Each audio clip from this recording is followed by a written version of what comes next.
For most of your life, you were needed. Someone always wanted something from you. A child, a parent, a partner, a job that couldn't run without you. Your days had a shape because other people's needs gave them one. And now, the calls have slowed. The house is quieter. The people you organized your whole self around don't really need you anymore. And in the space they left, there's a question you're almost afraid to ask. Who am I if nobody needs me? Sit with that question for a second, because it has a real answer, and it's not the one you're afraid of. In the next few minutes, I'm going to show you exactly why the quiet feels like this, where it actually comes from. And it starts long before the house went silent. And by the end, the one small thing you can do to feel like a person again, instead of a job that ended. So stay with me. This is the part almost nobody explains. Because here's what I want you to understand before we go any further. The feeling you're carrying is not a sign that something is wrong with you. It's a sign that something worked for a very long time and has just now gone quiet. And the quiet is so loud precisely because of how much of you was tuned to the sound of being needed. This is one of the loneliest transitions there is, and almost no one talks about it honestly. We celebrate the empty nest, the retirement, the kids finally grown, as if the only thing you'd feel is relief. But underneath the relief is something disorienting. You spent decades being defined by being needed, and now the thing that told you who you were has quietly gone silent. And it rarely arrives as one dramatic moment. It arrives in small ones. You might notice it in small ways first. You cook for one, and it feels strange. The phone doesn't buzz the way it used to. You walk past a room you used to be called into, and no one calls. It's not that anything's wrong. It's that the thing that used to organize your whole day just stopped asking for you. Notice that none of those are tragedies. No one died. Nothing broke. On paper, this is what success looks like. Everyone you raised and cared for is standing on their own 2 feet. That's the strange cruelty of it. The emptiness doesn't come from failure. It comes from a job well done. You built people who don't need you anymore, which was always the point, and no one warned you that finishing the job would feel like losing it. So let me name what's actually happening underneath, because you can't set down a weight you can't see. Here's what actually happened. Somewhere along the way, being needed stopped being something you did and became who you were. Your worth and your usefulness fused into the same thing. So now, when the usefulness drops away, it doesn't just feel like less to do, it feels like less of you. That's not vanity, and it's not weakness. It's what happens when an identity is built entirely on being indispensable. Think about what that fusion actually does over the years. Every time you were the one who handled it, the one who showed up, the one everyone could count on, a quiet equation got reinforced in you. I am valuable because I am useful. Say it enough times, across enough decades, and the two words stop being separate. Usefulness stops being a thing you offer and becomes the floor you stand on. And when the needs finally slow, it isn't just your calendar that empties, it's the floor itself that seems to give way. That's why this feels so much bigger than boredom or having time on your hands. Boredom is looking for something to do. This is looking for a reason to be. When worth and usefulness are welded together, pulling one away tears at the other, and the part of you that comes loose isn't your schedule, it's your sense of why you matter at all. Hold that gently, because in a minute I'm going to show you the weld was never as solid as it felt. But first we have to go back, further than the empty house, to find out where the welding started. For a lot of people, this goes back further than parenthood. If you learned early that love came through being helpful, that you earned your place by being useful, then being needed didn't just feel good, it felt safe. It was proof you belonged. So losing it now can stir up a very old fear, that without something to give, there's no reason for anyone to keep you.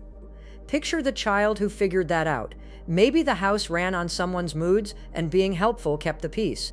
Maybe love in your family was busy, or conditional, or thin, and the surest way to get a warm look was to be good, to be useful, to not be a burden. So you became the capable one early. You learned that the way to be safe was to be needed, and the way to be loved was to earn it. That's not a flaw in your character. That's a small person doing something genuinely brilliant, finding the one reliable path to connection in the world they were handed. But a strategy that saves a child can quietly run a whole adult life. You carried it into your marriage, your work, your parenting. Always the giver, always the one who didn't need much, always earning your place by how much you could carry. It worked. It made you dependable, generous, the person everyone leaned on. And it also meant you never quite got to find out if you'd be loved when you weren't producing anything, which is exactly the question the silence is asking now. The empty house didn't create this fear. It just finally turned the volume up on one you've carried since you were small. And we have to be honest about what this costs, because naming it is part of setting it down. There's a specific grief here that people rarely give themselves permission to feel, because it looks from the outside like it shouldn't exist. I've watched people describe this moment, and they almost always apologize for it. They say, "I know I should be grateful," as if grief and gratitude can't share a room. They can. You can be glad they're grown and thriving and ache at the silence they left. Both are true. You're not ungrateful. You're between selves. So let's put down the apology. You are allowed to miss being needed without wanting to trap anyone in needing you. You are allowed to feel the loss of a role even when you're proud of how it ended. That ache is not selfishness. It's the sound of a real attachment ending. And every real attachment, when it ends, deserves to be grieved. The mistake isn't feeling it. The mistake is feeling it in secret, deciding you're the only one who's this ungrateful, this lost, this hollow, in a life that's supposed to look complete. You're not the only one. This is one of the most common feelings there is at this stage of a life. It just happens to be one of the most hidden. But sit with a different possibility. The quiet isn't only loss. It's the first room of your life that no one else is standing in. For the first time in decades, there's no one whose needs come before yours, which means maybe for the first time ever, you get to ask what you want, not what you should do, not who needs you, what you want. Feel how strange that question is.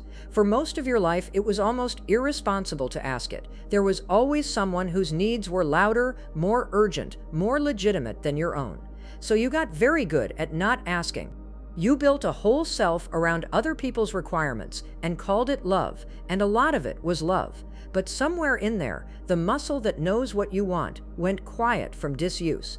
The silence you're standing in isn't only the absence of their needs. It's the space where your own wants could finally be heard again, if you're willing to believe they still count. That's the turn. Not find someone new to need you, not fill the calendar so fast you never have to feel the quiet.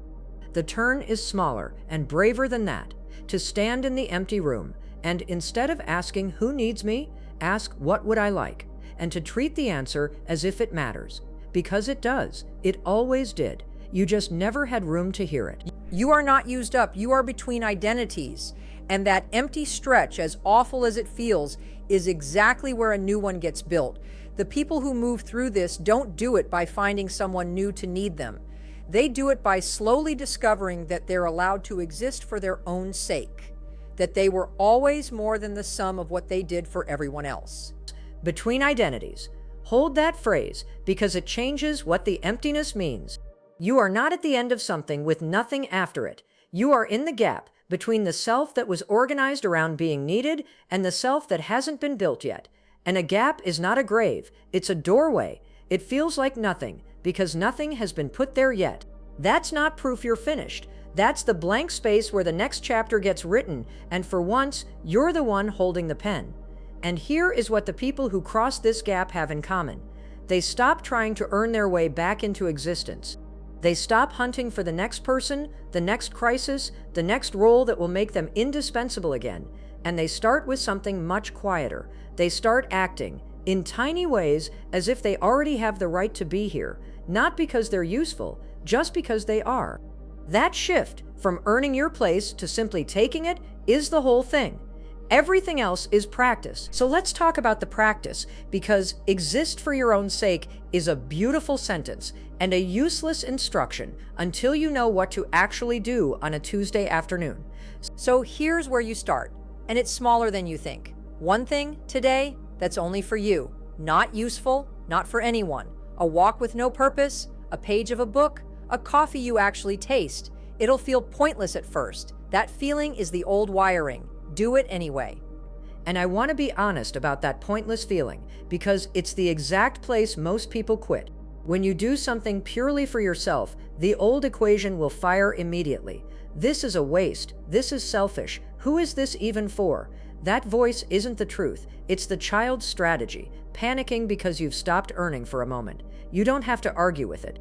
You just have to keep going while it complains.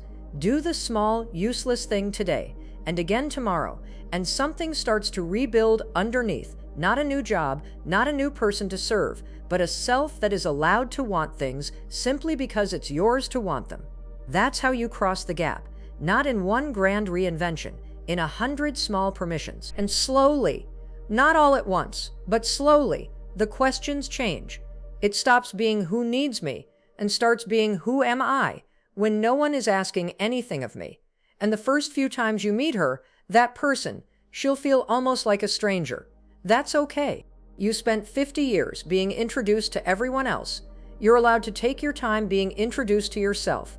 You'll find she has opinions you never had room for, preferences you set aside so long ago you forgot they were yours.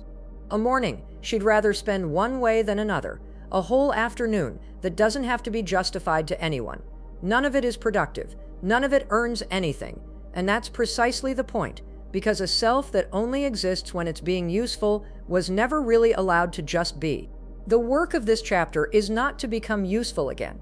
It's to become real to yourself, in the plain, unearned way you always let everyone else be real.